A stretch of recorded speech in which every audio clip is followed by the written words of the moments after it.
সবাই মিলে এই হোটেলে আমরা রয়েছি। আজকে আমরা কঙ্কালীতলা যাব মায়ের পুজো দিতে। এখন সবাই ফ্রেশ হয়ে নিচ্ছি আস্তে আস্তে। সবাই একদিন চান করতে যাবে, আমাদের ব্রাশ ফ্রাশ সব হয়ে গেছে। এবার আমরা ধীরে ধীরে রেডি হব। ঘুমটা ভালোই হয়েছে সবার। দেখো এই বান্ধবীটা কি করছে, বসে বসে ঘুমাচ্ছে, মুখ দেখাবে না, এই হচ্ছে কথা। ব্যাস আমরা এখন আস্তে আস্তে রেডি হব, হয়ে আমরা সব বেরোবো। কঙ্কালীতলা যাব, কোপাই যাব, সব আপনাদের সাথে শেয়ার করব, তোমাদের সাথে। সবাই ভালো থাকো, সুস্থ থাকো, আমরাও ভালো আছি পুরো। ওকে, আবার যখন আমরা কঙ্কালীতলা যাব তোমাদের সাথে শেয়ার করব। দেখো রুমটাও দেখিয়ে দিলাম, সব জামা কাপড় ছড়ানো ছিটানো সব।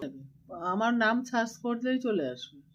ফেসবুক নেই, এফবি আছে তো তোমার বই মোবাইলে।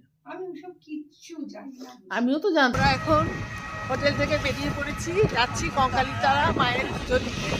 এই যে সবাই মিলে আমরা যাচ্ছি।